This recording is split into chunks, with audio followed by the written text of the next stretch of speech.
성경 속 조용춘 목사입니다. 우리 주님의 이름으로 우리 승리하는 주간 한 주간을 보내셨나요? 아멘. 아멘.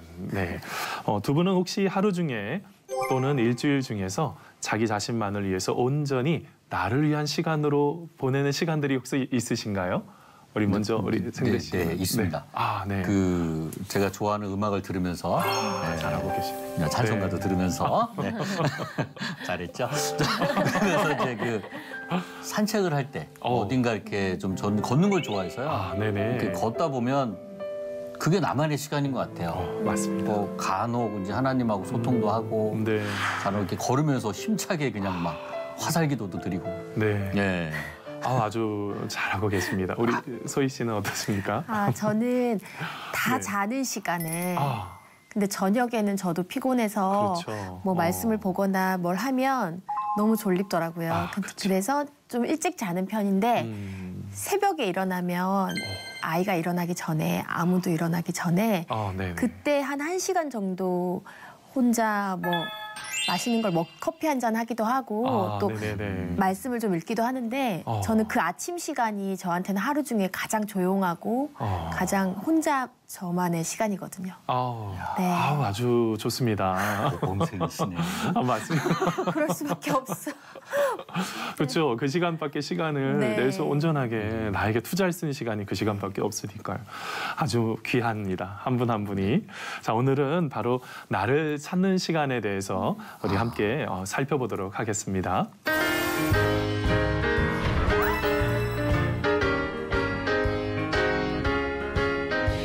자, 매주 이 시간 아주 새로운 신조어들을 좀 듣게 되는데요. 이 신조어들이 조금 많이 어렵죠. 이게 어떨 때는 처음 들어본 질문도 있겠고 이 단어들이 또 축약이 되다 보니까 생각할 수 없는 머리로는 도대체 상상이 안 되는 그런 단어들이 생각이 날 때가 있습니다. 자, 오늘도요. 혹시 제가 질문을 좀 하려고 그러는데요. 혹시 우리 두 분은 갭 이어에 대해서 혹시 들어보셨습니까? 갭 이어? 갭 이어. 그게 처음 들어봐요. 그게 우리 사이의 갭이요? 네, 갭이요. 이런 갭. 어이구, 갭이요. 네, 맞습니다. 맞대요. 그래요? 그럴까요? 오. 우리 KBO는요, 조금 다시 한번 이게 좀 정리를 해보면, 예를 들면 고등학교를 졸업하고 나서 이 대학을 진학을 하게 되죠. 그 대학을 진학할 때 바로 진학하는 것이 아니라 그 시간 속에서 진로를 탐색하거나 자신을 찾아가는 시간을 바로 갭 이어라고 그럽니다. 그러니까 나를 찾는 시간, 바로 그 시간이 바로 갭 이어죠.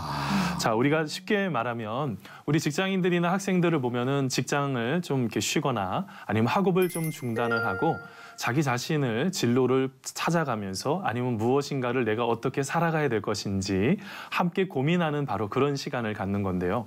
우리가 보통 청년들의 안식년 정도 이렇게 생각하시면 되겠어요. 이것을 가지고 새로운 꿈과 진로를 찾게 되는 것이 바로 갭 이어죠. 근데 그 말리아 오바마라는 사람과 그다음에 윌리엄 왕자, 이 엠마 왓슨이라는 바로 이 사람들도요. 이 갭 이어의 시간을 보냈습니다. 거기 보면은 이 말리아 오바마요. 이 미국의 전 오바마 대통령의 딸이죠. 그 학교를 하버드 대학에 입학하기 1년 전 바로 갭 이어의 시간을 가지게 되어서 그 시간을 어디에다 활용을 하냐면 영화 제작소에 가서 그것들을 배우는 것으로 활용을 하게 됩니다.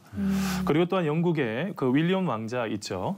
대학 입학 전에 이튼 스쿨을 졸업을 하고 나서 나중에 어떻게 하냐면 2000년쯤에 이 중앙 아메리카에 보면은 벨리즈라는 곳에 가서 군사 훈련도 받고 그리고 또한 칠레 파타고니아에 가서 10주간 영어 교육 무상으로 아이들을 가르치는 바로 그런 프로그램을 진행을 하죠. 그때 아주 영국의 많은 학생들이 센세이션을 좀 일으키게 되었었는데요. 그리고 또 아까 말했던 엠마 왓슨이요. 해리포터에 나왔던 바로 이 엠마 왓슨은 나중에 보니까 브라운 대학에 입학하기 1년 전에 그의 꿈이 있었습니다. 어떤 꿈이 있었냐면 이 왓슨이라는 그 옷 이름을 걸고 이 컬렉션을 만드는 게 꿈이 있었었는데 이 엠마 왓슨이요. 자기가 들어가고 싶어서 특별 친환경과 윤리를 추구하는 회사가 있습니다. 피플트리라는 회사인데요. 그 회사에 들어가서 자기가 직접 옷도 만들어 보고 그래서 나중에요. 왓슨 컬렉션도 실제로 자기가 그 1년이라는 기간 속에서 만들어내기 시작을 했습니다. 근데 더 귀한 게 있어요. 그 기간 동안에 의료 제조 공장을 가게 됐는데 거기를 어디로 갔냐면 방글라데시를 방문하게 됩니다.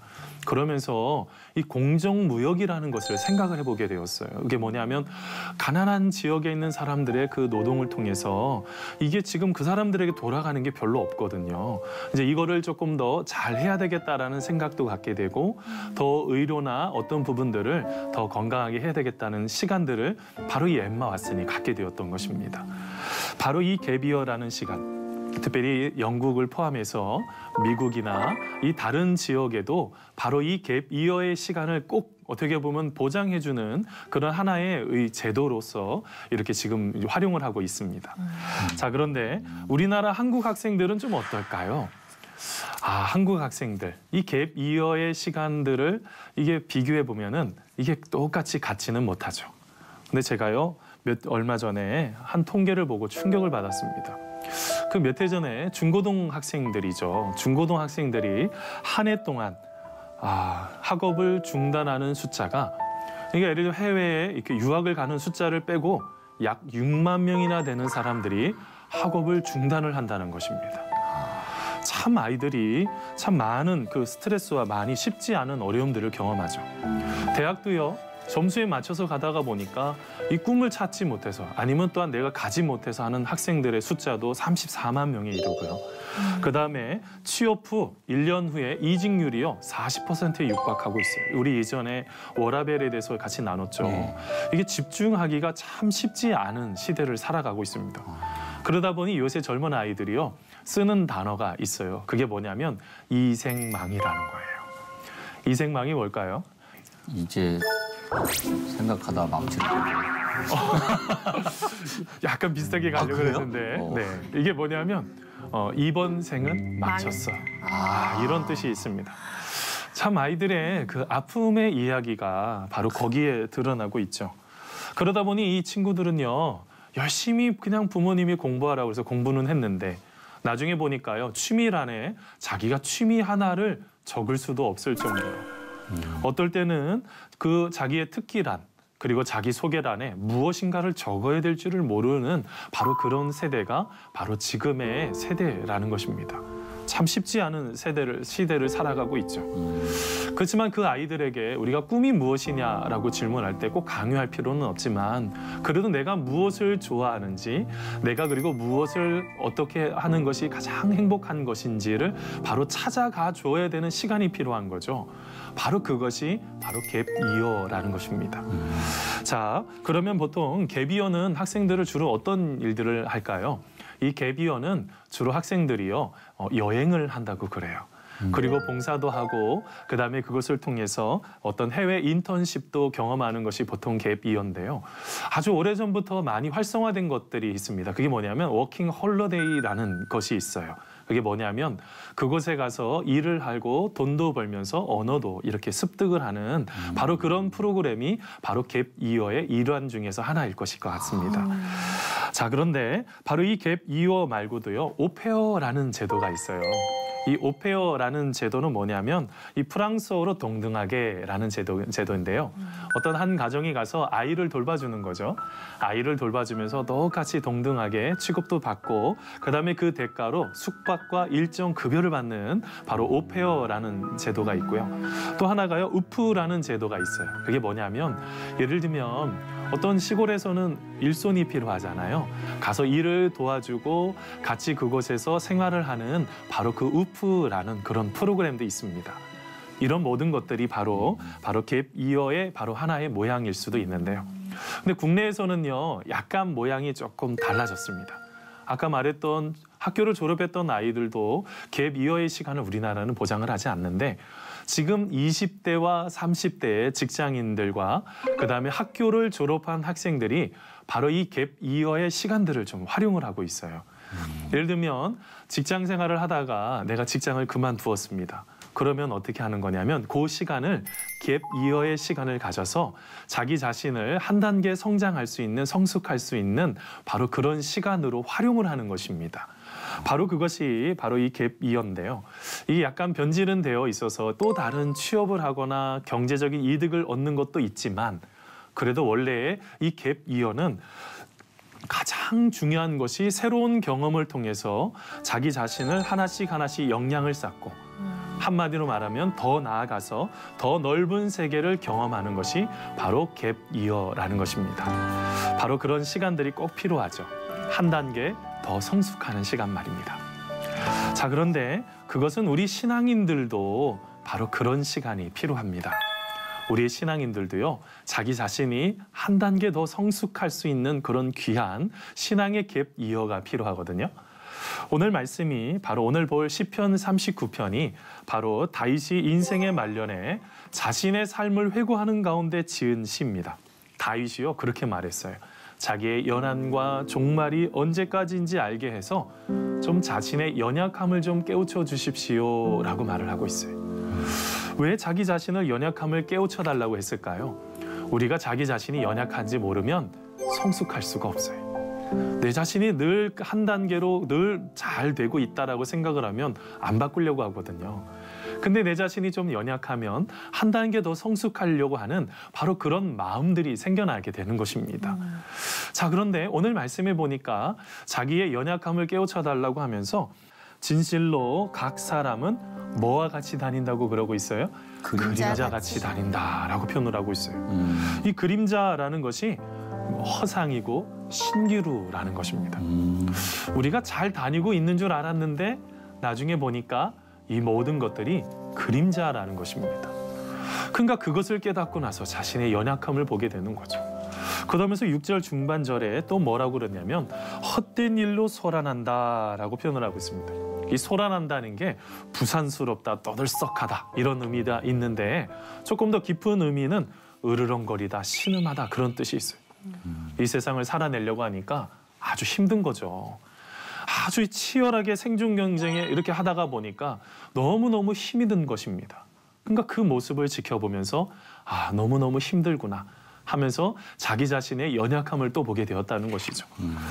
그러면서 또 더 나아가 우리가 열심히 돈을 벌죠. 재물을 쌓고 무엇인가를 하게 되는데 그 재물을 쌓지만 이 누가복음 12장의 어리석은 부자와 같이 그것이 아무리 저장하고 많은 것을 만족하게 했다고 해도 그것이 우리의 것이 되지 않을 수도 있다는 것입니다.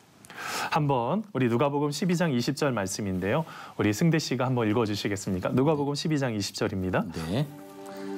하나님은 이르시되 어리석은 자여 오늘 밤에 내 영혼을 도로 찾으리니 그러면 네 준비한 것이 누구의 것이겠느냐 하셨으니. 네, 거기 보면은 내 영혼을 도로 찾으면 한마디로 말하면 죽게 되면 그 많은 재물이 누구 것이 될 것이냐라고 말을 하고 있는 것입니다. 자기 것일까요? 아니죠. 아무리 많은 것을 쌓아놔도 하나님 언제든지 오라 하시면 그 재물이 다 내 것이 아니라는 것입니다. 다윗은요, 그의 인생에 삶을 사는 모든 것이 그림자와 같고 어떨 때는 헛되고 어떨 때는 그 많은 것이 내 것이 아니고 하나님이 나에게 맡겨주신 것, 이걸 다른 말로 표현하면 청지기와 같은 삶을 사는 것이 중요하다는 것을 바로 다윗은 깨닫고 있었던 것입니다. 자, 그러면서 바로 이것을 지켜보면서도 우리의 삶 속에서도요, 이런 신앙의 갭 이어의 시간이 꼭 필요한데요. 그것을 볼 수 있는 한 예가 있습니다. 제임스 dobson이라는 미국의 목사님이 계세요. 아주 가정사역에 탁월하신 목사님이신데요. 이 목사님이요, 대학교 시절에 아주 테니스 선수였다고 합니다. 테니스를 열심히 잘 쳤는데 그러다 보니 어떻게 될까요? 우승 트로피가 여러 개가 있는 거죠. 자기의 마음속에 꿈이 있었습니다. 이걸 가지고 자기 학교에다가 좀 기증을 해서 잘 보관을 했으면 좋겠다. 이런 꿈을 꾸고 있었던 거죠. 실제로 많은 트로피를 갖다 놓게 되었습니다. 근데 시간이 흐르고 난 이후에 갑자기 소포 하나가 편지를 동봉해서 오게 된 거죠. 그래서 편지의 내용이 무엇인지 이렇게 읽어보니까 내용이 이러했습니다. 쓰레기장은 옆을 지나가는데 트로피가 있어서 보니 당신의 이름이 적혀 있더군요. 살펴보니 너무 아까운 것 같아 당신에게 소포로 보냅니다. 학교를 수리하면서 당신의 트로피를 전부 다 쓰레기통에 버린 것 같습니다. 라고 말을 하는 거예요. 나는 최고인 줄 알고 그것을 열심히 모아놨는데 그게 다 뭐가 된 것입니까?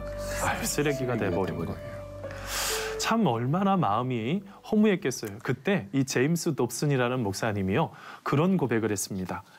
시간이 흐르면 당신의 삶의 모든 트로피는 누군가에 의해 쓰레기통에 버려지게 될 것이다.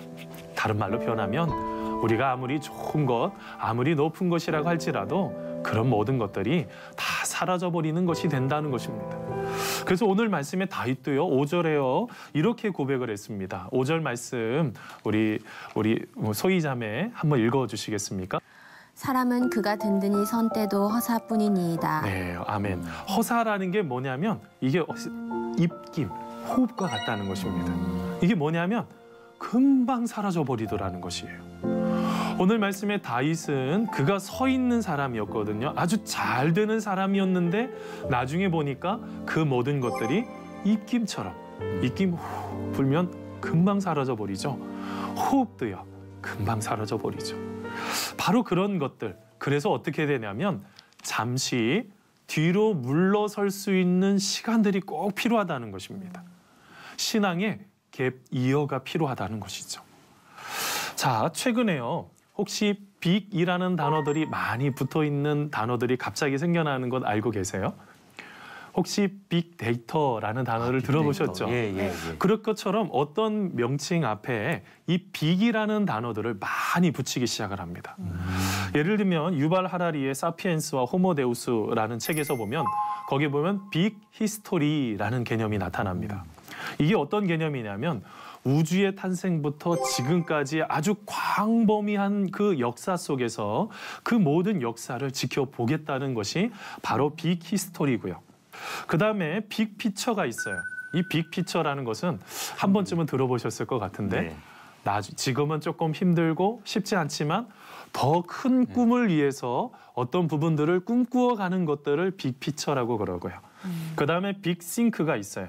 이게 뭐냐면 어떤 세상을 바꾸는 생각들을 그냥 일상적인 생각으로 하는 것이 아니라 이것을 조금 더 넓은 의미로 다른 식으로 생각을 해서 그것들을 풀어가는 것. 바로 그 앞에 붙어 있는 이 빅이라는 것은 기존에 있었던 스케일이 있죠. 근데 이 스케일을 좀 더 큰 범위 내에서 조금 뒤로 한 발짝 넓게 보겠다는 것이 바로 이 빅이라는 단어가 계속적으로 붙어져 있는 것입니다. 바로 그것이 가장 중요한데요. 오늘 말씀에도 바로 이 다윗 왕은요, 더 큰 것을 보기 위해서 그의 삶 속에 고백하고 있는 것이 있습니다. 자, 우리 시편 39편 7절 말씀인데요. 우리 소희 씨가 한번 읽어주시겠습니까? 주여, 한번 읽어주시겠어요? 주여, 이제 내가 무엇을 바라리요? 나의 소망은 주께 있나이다. 아멘. 아멘. 거기 보면은 이 주여 이렇게 표현돼 있지만 원래 헬라어는 에이타, 에아타 이런 단어가 있어요. 이게 뭐냐면 그러므로 이제 나는 이런 뜻이 있는 것입니다. 그러니까 한마디로 말하면 여태까지 그 모든 것들이 허사이고 연약하지만 그러나 이제부터 나는 어떤 인생의 그 모든 것들을 돌파구로 찾을 수 있는 그 답이 있는데 그 답이 무엇이라는 것입니까? 오늘 말씀의 7절에 있는 것처럼 나의 소망은 누구에게 있다고요? 주께 있다는 것입니다. 지금 눈앞에 떨어져 있는 작은 것을 보는 것이 아니라 우리의 인생의 모든 것을 책임져 주시고 인도하시는 바로 그 하나님 안에 하나님의 시각으로 그 모든 것들을 바라보겠다는 것입니다. 바로 그렇게 지켜보게 됐을 때 우리의 삶 속에 어떻게 되는 것입니까? 이 덧없는 인생을 조금 넘어서서 우리의 삶 속에 한 발짝 뒤로 물러서서 관조하게 되는, 지켜보기 시작을 하니 그 모든 것들 가운데 어떻게 하는 것입니까? 마음속에 여유를 갖게 되는 것이고 마음속에 기쁨을 갖게 되는 것이 바로 오늘 말씀의 다윗의 신앙의 고백이었던 것입니다. 바로 그렇습니다. 신앙은요, 계속 그 속에서 머물러 있으면 잘 보이지가 않아요. 한 발짝 뒤로 나아가게 될 때 진정으로 보일 수가 있는 것이죠. 자, 오늘 말씀에도 다윗은 바로 그런 고백만 하는 것이 아니라 바로 사도 요한도 그런 고백을 하고 있는데요. 자, 우리 승대 씨, 우리 요한일서 2장 우리 15절에서 우리 17절까지 말씀 한번 읽어봐 주시겠습니까? 이 세상이나 세상에 있는 것들을 사랑하지 말라. 누구든지 세상을 사랑하면 아버지의 사랑이 그 안에 있지 아니하니 이는 세상에 있는 모든 것이 육신의 정욕과 안목의 정욕과 이생의 자랑이니 다 아버지께로부터 온 것이 아니요 세상으로부터 온 것이라. 이 세상도 그 정욕도 지나가되 오직 하나님의 뜻을 행하는 자는 영원히 거하느니라. 아멘. 자, 그 말씀에 보면은 뭐라고 표현하고 있습니까? 사도 요한은 세상을 사랑하라고 그럽니까? 사랑하지 말라고 그럽니까? 사랑하지 말라고 그러죠. 그러면서 오늘 말씀에 보니까요. 안목의 정욕, 그다음에 이생의 자랑, 그다음에 그 모든 것들을 볼 수 있는 그 육신의 정욕, 이 모든 것들은 다 어떤데요? 지나가 버린다고 합니다. 그러면서 오늘 말씀의 17절 끝부분에 보니까 이 세상도 그 정욕도 지나가되 오직 하나님의 뜻을 행하는 자는 어떻게 한다고요? 영원히 거하게 된다라고 말을 하고 있는 것입니다. 바로 그렇습니다. 우리의 인생을 살아가는 데 있어서 인생의 가치관을 세워갈 필요가 있거든요. 지금의 것이 맞는 것인지 틀리는 것인지 모르면서도 막 달려가는 것을 조금 잠깐 멈추고 이것이 하나님의 어떤 것이 기뻐하시는 것인지 하나님이 원하시는 뜻이 무엇인지를 바로 찾아가는 바로 신앙의 갭 이어의 시간이 필요하다는 것입니다. 자, 그렇게 성경에서 보면은요, 성경의 믿음의 조상들 참 많죠. 그분들은요, 바로 이 세상에 있는 것들만 바라보는 것이 아니라 늘 하나님의 가지고 있는 그 시각을 가지고 모든 것들을 바라보니 그 속에서 하나님이 주는 기쁨을 가지고 어떨 때는 믿음을 가지고 그 모든 것들을 헤쳐나갈 수가 있었던 것입니다. 바로 우리의 삶에도 바로 그런 은혜가 있기를 간절히 소원합니다. 아멘. 바로 그렇게 하고 난 이후에요. 다윗에게요. 이렇게 신앙의 갭 이어의 시간을 갖고 난 이후에 세 가지 변화가 막 나타나기 시작합니다. 첫 번째는 뭐냐면 첫 번째 이렇게 8절 말씀 보니까요. 이 문제 가운데 자기가 어떤 죄라는 문제 가운데서 나올 수가 있었습니다. 우리 8절 말씀 우리 승대 씨 한번 읽어봐 주시겠습니까? 8절 말씀입니다. 나를 모든 죄에서 건지시며 구매한 자에게서 욕을 당하지 아니하게 하소서. 아멘. 아멘. 네, 거기 보면은 어떻게 합니까? 자기의 분노의 감정이나 어떤 죄의 문제에서 나올 수가 있었던 바로 그런 놀라운 은혜들을 경험하게 되죠. 두 번째는요, 하나님의 뜻이 깨달아지기 시작을 한다는 것입니다. 그게 9절 말씀에 나오죠. 우리 소희 씨 한번 읽어봐 주시겠습니까? 내가 잠잠하고 입을 열지 아니함은 주께서 이를 행하신 까닭이니이다. 네, 거기 보면은 어떻게 되겠어요? 자기 자신이 원수 앞에서도 넉넉히 잠잠할 수도 있었어요. 왜 가능했을까요? 그 모든 것이 하나님께서 행하신 까닭이라는 것을 깨닫게 된 것입니다. 자기 자신을 되돌아보면서요. 그리고 마지막으로 12절에 보니까 이런 고백이 있습니다. 이거는 같이 한번 읽어보겠습니다. 여호와여, 시작. 여호와여, 나의 기도를 들으시며 나의 부르짖음에 귀를 기울이소서. 내가 눈물 흘릴 때에 잠잠하지 마옵소서. 나는 주와 함께 있는 나그네이며 나의 모든 조상들처럼 떠도나이다. 아멘. 거기 보면은 무엇을 얻게 된 것입니까? 기도할 힘을 얻게 되었던 거죠. 바로 우리의 삶 속에 이 신앙의 갭 이어를 갖는 것, 그것을 가지고 하나님을 만나고 하나님과 함께 내딛는 이 모든 것들이 우리의 삶 속에 가장 중요하다는 것입니다. 그런 삶을 살아가게 됐을 때 어떻게 됐을까요? 우리의 삶 속에 복이 있는 인생이 되게 됩니다. 그게요, 시편 33편 12절에 나오는데요. 제가 읽어드리도록 하겠습니다. 여호와를 자기 하나님으로 삼은 나라, 곧 하나님의 기업으로 선택된 백성은 복이 있도다 라고 말씀하고 있습니다. 그렇습니다. 우리는요, 모든 소망을 누구에게 거는 것입니까? 하나님께 거는 것입니다. 우리의 모든 삶 속에서 하나님 중심적으로 살아가면 하나님께서 우리의 인생을, 우리의 삶을 아름답게 이끌어 가실 줄 믿습니다. 아멘. 말씀의 결론을 맺으면서요, 제가 밀란의 대성당에 들어갈 때 있는 그 문에 세 가지 글귀를 하나 소개시켜드리려고 합니다. 첫 번째 문을 들어가면요, 그런 문화치에 그런 글이 있다고 그래요. 모든 즐거움은 잠깐이다. 그 다음에 또 두 번째 문을 들어가면 십자가 모양이 있는데 거기에 보면 그런 것이 있다고 합니다. 모든 고통은 잠깐이다. 그리고 또 세 번째 문을 들어가면요, 그렇게 있습니다. 오직 중요한 것은 영원한 것이다 라고 적혀져 있다고 그래요. 우리의 삶이 바로 그렇게 아름답게 세워져 가게 될 때 하나님께서는 우리의 삶을 아름답게 세워주시고 기쁨으로 감사함으로 이끌어 주실 줄 믿습니다. 아멘. 우리의 소망은 주께 있습니다. 있습니다. 바로 그것을 기억하며 살아가는 우리가 되기를 간절히 소원합니다. 자, 한 주간 동안 승리하시고요. 저희는 다음 이 시간에 다시 찾아뵙도록 하겠습니다. 감사합니다.